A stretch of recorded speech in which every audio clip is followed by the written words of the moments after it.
Hi everyone, welcome to the FIDE Candidates 2026. I'm here in Cyprus at the venue, the Cap St. George's Hotel and Resorts. And this is the wonderful playing hall. And we're going to do the first round recap here, exactly where each of the players played their game. Now, the first big result of today. Let's go to the open section. We're going to see the game between Pragg and Anish Giri. What an epic clash this was, because Pragg, well, he's the only Indian in the fray, and Anish is as solid as a player that you could get. Let's go to this board where they exactly played against each other. You can see the Indian and the Dutch flag here. Anish was playing with the black pieces. Pragg surprised him in the opening. Now look what he played. He played pawn to e4. Anish was like, let's fight with the Najdorf. Pragg went knight f3. Not really. He went knight to c3. And when Anish played pawn to d6, he surprised one and all with f4, the Sicilian Grand Prix, which is played a lot at amateur level, but not really at the highest levels of chess.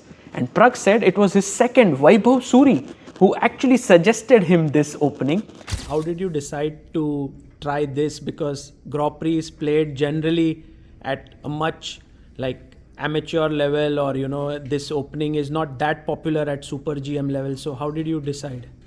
Yeah, I was shown that this is interesting, so I liked it and we decided to give it a go. But I mean, as I said, I think first game facing something like this can be unpleasant because you're not fully settled into the tournament. So I thought it can be a good try. I mean, there were some fun lines, but what we got were in the most fun line possible. But I thought it's playable and it made some sense. And after g6, knight to f3, bishop g7, bishop b5 check, bishop d7, a4. We had a very interesting position that was played. In fact, Anish Giri was very well prepared. He later revealed in the press conference that his coach had once sent him an opening file of this opening and had said, you can prepare like this with black, you can play these moves, but it will never happen. Well, it did happen, and in fact, Pragg got a very tiny edge. It always felt like the game would end in a draw, but we reached a position where Pragg was not only putting pressure on the clock, but also on the board. And here, Anish, who had very little time on hand, you can see what's happening. He's already a pawn down here, black. White's rook is well placed. Knight is here. And I think Anish was thinking whether to capture this. Oh, the knight jumps into e6, attacks c5, f4. The best move is somehow b6, it seems. But he blundered with knight to f6. And this is where Pragg looked shocked. We saw it on stream. He was like, what happened here? And then he brought his rook to e6, which is game over. Because now if the knight moves, the other knight falls. And Anish miscalculated anyway. Rook takes g5 is forced.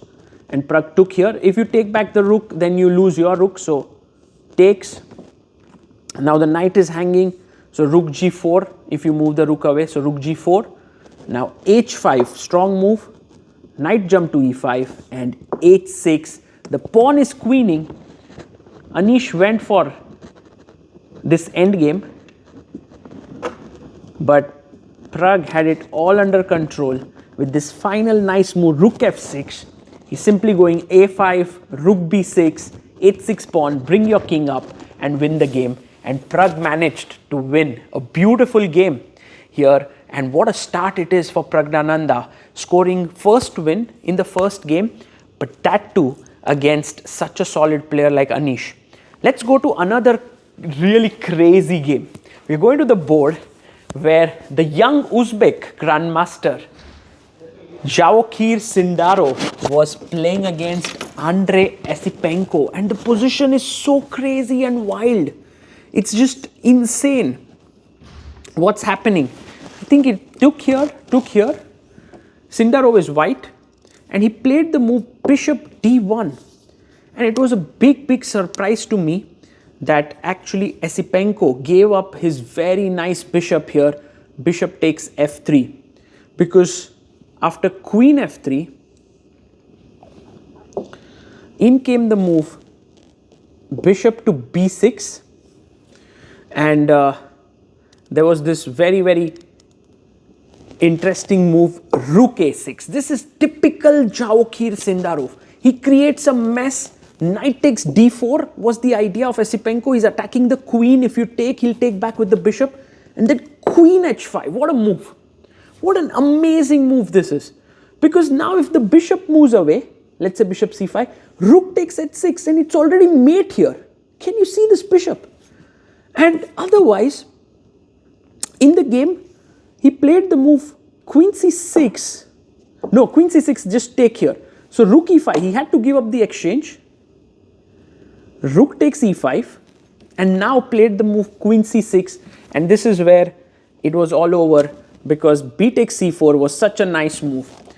You know, you think that this would actually work, but bishop f3 is just too strong to block the check, and you are winning completely. The rooks are active, and in the game he played here, but after bishop a4, white was dominating the game, and then went on to win with a rook trade, rook e8, and it was over. Sindarov turned it around. Yeah, he was in trouble, but then he just found all the right moves and he turned it around, scoring his first win. I think this is what Sindarov just needed, a good start, and he can become such a monster.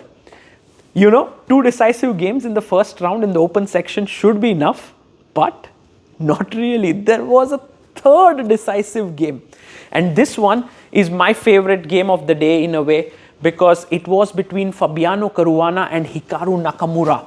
In this game, Fabi is playing with the white pieces, and I just want to take this moment because there are many, many interesting moments here. But this is where Fabi spoke in his interview. He felt something is happening for him. You can see this position. White has bishop on d5, black has bishop on b4, opposite colored bishops. And Fabi finds this move, h4. It's such an amazing move, and you will understand the point, because after a5, d3, queen f6, king g2, queen e5 was played.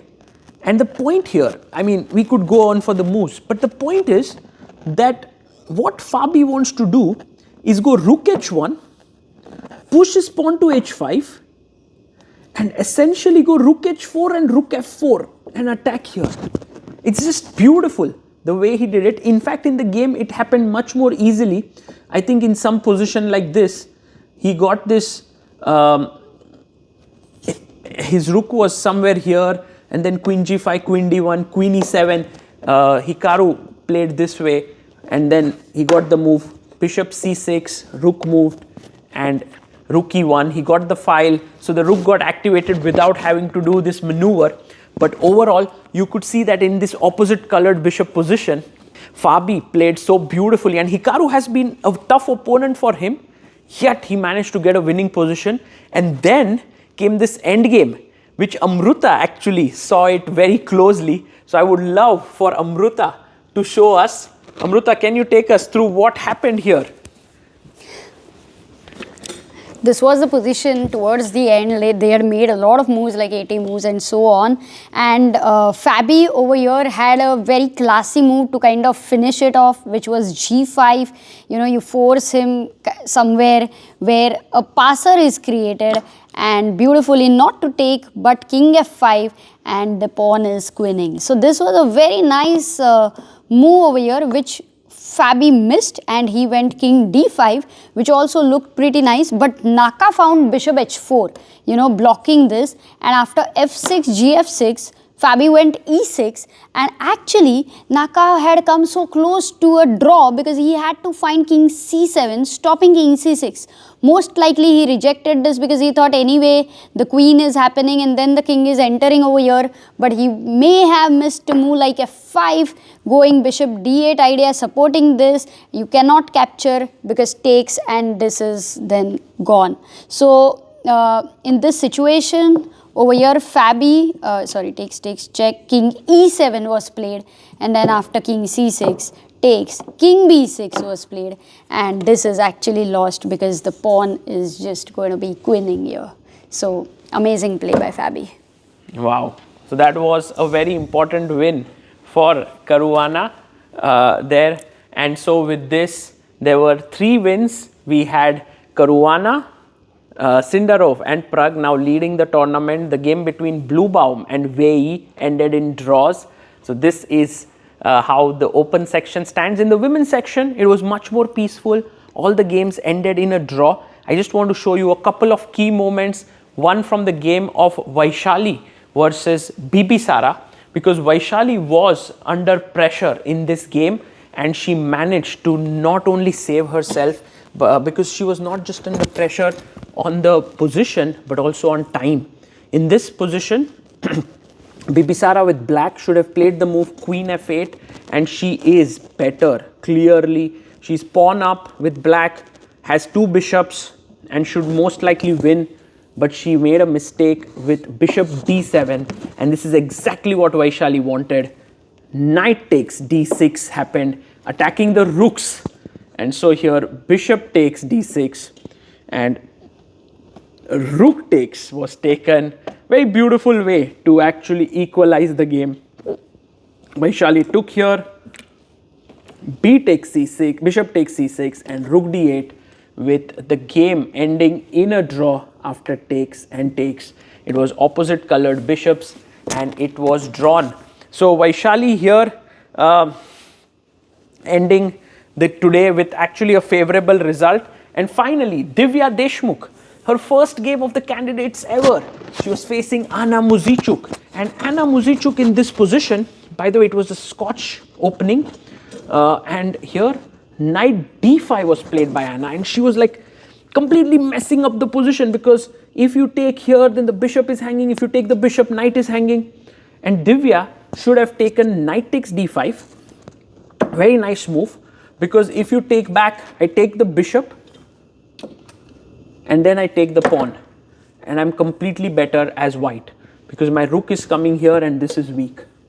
But it turns out that Divya was a little bit too greedy. Like, also the point is, after knight d5, if bishop here, not to take knight c7 because of check and then rook c8, but just simply knight e3, and white has a risk-free position.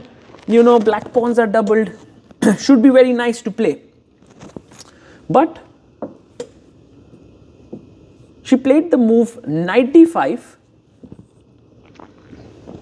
and no, she didn't play knight d5, she played bishop c6 here, Divya, and after check, king g1, knight c3, bishop a8, knight d1, rook d1. White did win a pawn, but rook e2, with back rank issues and the a2 weakness, Divya had to concede a draw, and that is how it ended. This was how day 1 ended here in the candidates tournament.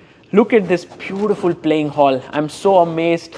This entire setup with 8 boards all playing together, and you know, 1 board of women, 1 of open, 1 women, 1 open. It's a great setup here by FIDE, and I'm actually looking forward to more rounds.